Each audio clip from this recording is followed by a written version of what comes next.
Though often overlooked by historians, the Mexican-American War of 1846 to 1848 presaged dramatic change in America.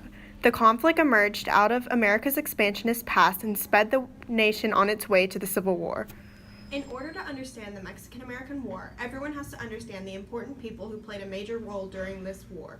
The first important person is the president at the time, President James K. Polk. He was an expansionist-minded person who believed the United States had a manifest destiny that the U.S. had to spread across the continent from coast to coast. Polk tried to buy California from Mexico, but they rejected, and then he instigated a fight by moving U.S. troops into a disputed zone between the Rio Grande and the Nueces River. After that, Congress declared war on Mexico, with some northern lawmakers disagreeing with that decision. Next is General Zachary Taylor, who secured a newly annexed Texas and drove the Mexican forces from the region in a series of well-fought battles that earned him the title of Major General. He also captured Monterrey, Mexico, when he defeated the Mexican troops. He also fought off a savage attack from Mexico General Antonio Lopez de Santa Anna in the Battle of Buena Vista. After that, Colonel Stephen W. Kearny seized New Mexico and California for the United States and used diplomacy instead of arms to defeat 3,000 Mexicans waiting en route to Santa Fe. He and Stockton's armies joined forces and led his troops to Los Angeles, defeating the Mexicans at San Gabriel, thus ending resistance. Commodore Robert F. Stockton was a part of the Navy, and he chose to command the battleship Congress and take charge of the fleet. When the war broke out, Stockton took command of the U.S. land and sea forces and captured Los Angeles with Kearny. He set up a civil government and annexed California to the U.S. and named himself governor. Then him and Kearny had to fight to subdue rebellious native Mexicans. Finally, for the U.S. side, General Winfield Scott led a Mexico City campaign in 1847, where he repeatedly maneuvered his opponents out of their defensive positions. He opposed Polk's forces towards Mexico, a move that cost him the primary field command in the U.S.-Mexican War.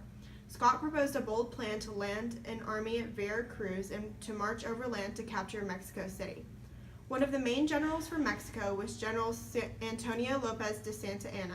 He was a Mexican strongman living in Cuba who convinced Polk to let him return to Mexico. In exchange for that, he would end the war on the favor of the United States. Instead, he ended up double-crossing Polk and took control of the Mexican army, leading it to battle. At the Battle of Buena Vista, Santa Anna suffered a major heavy casualties and was forced to withdraw. Despite the loss, he assumed the Mexican presidency the following month. There were also some people in the northern United States that opposed the Mexican-American War. Henry David Thoreau was one of those people. In the U.S., many Whigs of the North complained about the war. They questioned Polk's methods as misleading and unconstitutional. Abolitionists rightly feared that Southerners would try and use the newly acquired lands to expand slavery. Thoreau was sentenced to prison for refusing to pay taxes he knew were used to fund the war effort. Texas gained its independence from Mexico in 1836 because Mexico itself had just gained independence and changed the way its government functioned, thus paying little attention to northern frontier communities. Americans living in Texas planned to sell their massive plots of land at greatly increased prices once Texas was annexed. And although slavery was outlawed in Mexico, Texans were allowed to have them to work their land and grow their wealth. Initially, the American government didn't want to incorporate another slave state into the Union, seeing as it would shift the balance in the Senate power and give the South more power. However, slave owners threw their support behind James K. Polk, who was also a slaveholder, and promised to annex Texas, and they got him elected as president. Once Polk took office, his administration made good on the promise and restored the balance between slave and free states in the Senate by annexing Oregon as well. The administration's ideas regarding manifest destiny caused a desire to extend the country's territory to the Pacific Ocean. America made an offer to Mexico to buy California, with gold having just been discovered there, but Mexico refused and said that any annexation would be seen as an act of war. So, Polk moved troops into a disputed territory in southern Texas and war broke out. As a result of the Mexican-American War, America established itself as a global power because of the territorial acquisition as well as the military force demonstrated in the war.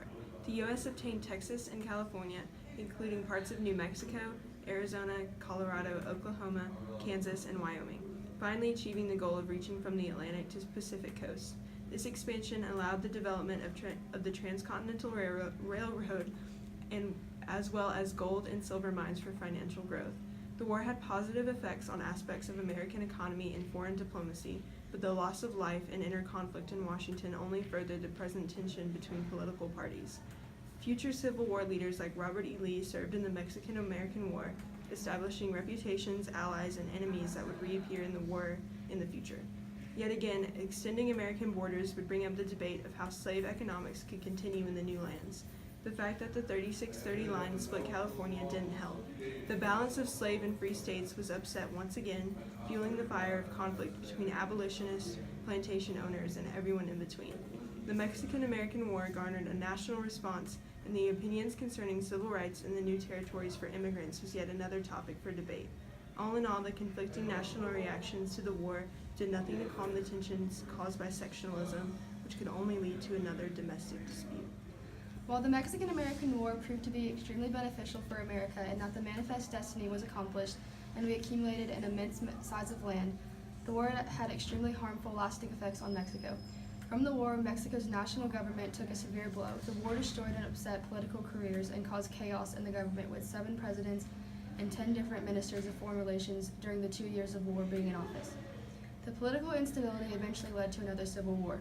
With the political destruction that came of the war, Mexico suffered a series of tragedies, such as the war leaving tens of thousands of orphans, widows, and cripples, and thousands of military and civilian deaths.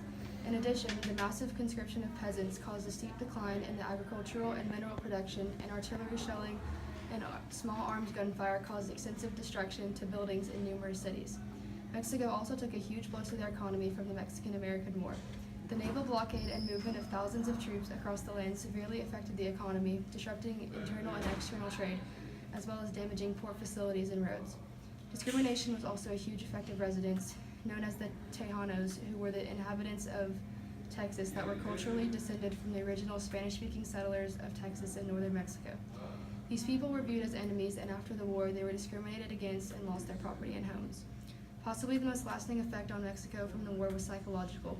Through the tragic loss of soldiers in battles, the humiliation of having their capital and much of the country occupied by enemy troops, and the ignominy of a peace treaty that alienated half of the territory, it is prominent that Mexico took a severe blow from this war.